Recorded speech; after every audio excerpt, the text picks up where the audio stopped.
What's up, brick builders? Today's build is the garage with automatic doors. Set number 348. Year it came out was 1971. Age group 6+, and it's got a piece count of 38. Hello folks, Sean from BRIT'N. Welcome to another build video and another golden oldie. Just move this out of the way.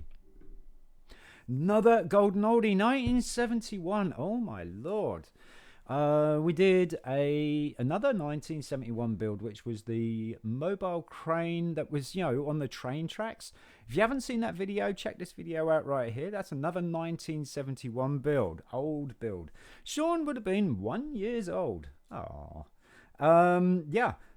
This is really cool. There is, there's actually quite a bit to it with how it works. It's very clever, let's put it that way. I've only just figured it out, and it's absolutely wow.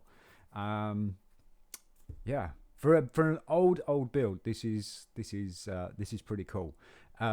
Also, the parts are a little bit old, so they are a little bit grey in places, but we'll try and take care of them. Let's dive in and build it, shall we?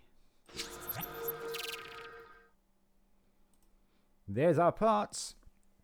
Okay, so the story is I got a bulk load of Lego from eBay. What, a year ago now? And this plate was in it. A couple of plates like this were in it, and I was like, I have not seen a plate like this before in my life.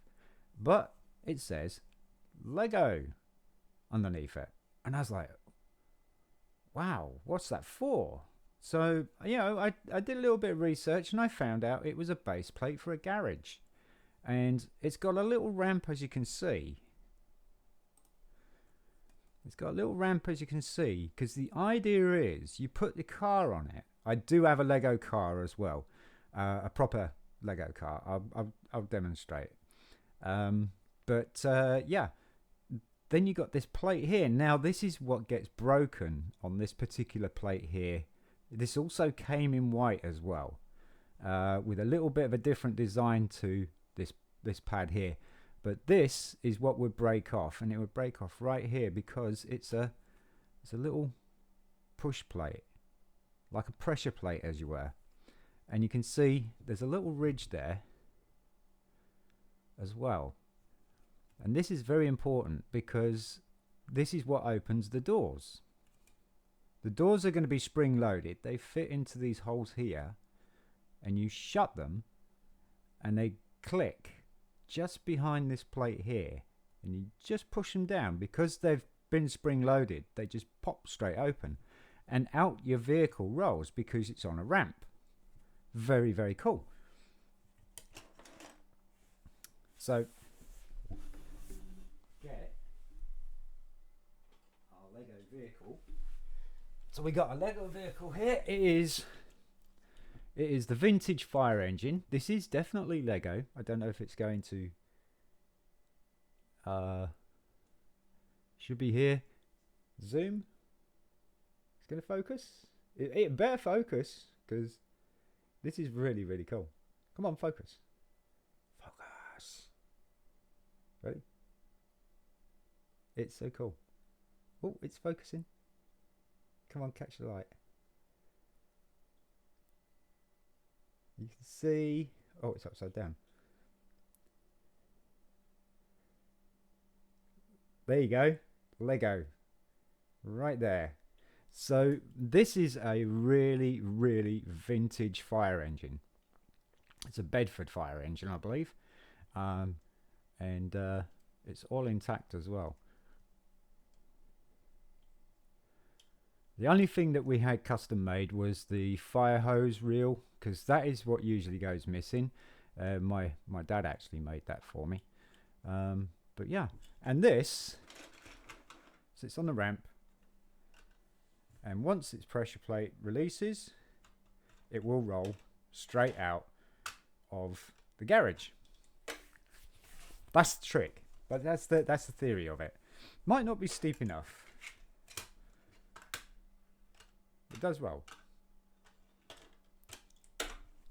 Anyway, so let's build the garage, shall we? I've been going on too much about the history of, or the story of this. Anyway, first of all, we're going to take a 1x6 brick. It's all 1 by whatever's bricks around the edge. There's no 2x. So we go 1x6, and I think we're going to be another 1x6 by the looks of things on the back end here and here, and then 1x8s across there up to the hinge. Put that there, and then it's a 1x8 across just to keep the structural integrity, and then another 1x8. Alright, and another 1x8, and then a 1x4, and then a 1x1. So 1x4 and a 1x1 like that, and then we want 1x4 to hold these together like that, and then that. So we're now building posts up for the windows. So we want 1x4 at the back corner here, which means that's going to be a 1x6 in the back, like so. And then the next page, yep, posts. So another 1x4, another 1x4, and we're making a big dent here for the windows. We're going to go 1x1, 1x2. So that's a 1x8 going across the back. So it's a 1x1, 1x2, want a 1x8 going across the back, and then a 1x2, and a 1x1, like that. So far so good. Now we go put the windows in, and these are the short seal windows, and you're just going to pop them on top of the studs and push like so. Pop them on top. See these little ridges here? Those are going to go in between the studs. Bit of a tight fit, that one. I'm going to turn that around so I can get a better view. And it should. There we go. Some of these pieces nowadays, especially the windows, are slightly warped. You know, they're slightly curved. But these are in really good condition. They are actually quite straight. And then we're just going to continue to build around. So what we're going to go here, I think we're going to go 1x6 here. No, that's going to be a 1x8, isn't it? 1x8, 1x6 at the back, 1x8, yep, and then a 1x6 and a 1x6. And that is the base of our garage built. Now we want to put the doors in, and there is no two different doors. So it's the same door. It's got this little pinhole there and this stud piece on there. But that stud piece, actually, if I grab hold of it, is spring loaded, and this is the mechanism, whoops, for the spring. And you see the metal piece inside there? There is a metal rod there. You see that? That's the spring. So it's slightly twisting the bar enough for it to spring. Now one's got to go in this way and the other one's got to go in the other way, because they are the same piece. See that? They are the same piece. Little nuts on the top there, and then the holes on the bottom there. So what you got to do, and they didn't do a left and a right door, so you just got to turn the door upside down and do that. So what we do, these are going to go in the holes here. So there's one in there. I'm going to leave it open.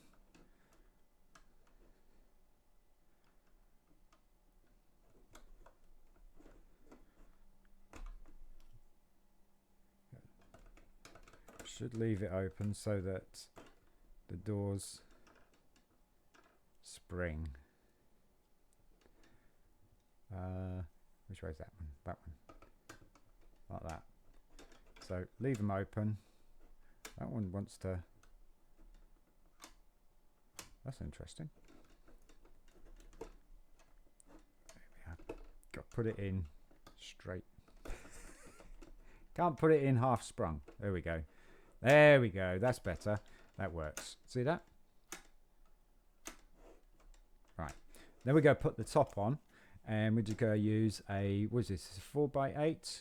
4x8 white plate's going to go straight across the top of those two pieces there. I'm going to try and catch the doors in the underneath the plates like that. And straighten out this door here. Slightly leaning to one side. I'm just going to move that over a bit. And there we go. In it goes. And they say do not store the model with the doors shut because you put too much tension on the springs. Watch this. Oh yeah, that's so cool. Anyway, let's carry on. So another white plate across the top, and then a big 6x8 plate across the back end there. And then just to finish it off, we have this nice print of garage on a 1x6, 1x8 brick, like that. And there is our finished vintage 1971 garage in pretty good condition, if you ask me. They're slightly defaced on the bottom here, but do you know what? It's old, and you can see those pins through the doors there. This is so cool. Such great technology. We're going to put our fire truck in there, and now the fire truck's kind of held behind the door. So let's see if we can spring it without getting our fingers in the way. Oh, it caught our fingers. And it's kind of slowly, it's not in a rush. I think maybe the white plate was a bit of an upgrade and gave it a little bit more of a steeper incline or something like that, a steeper ramp. That might be, so that the models would come flying out. But how cool is this? How cool is this? 1971. Bet you guys never thought that Lego did this.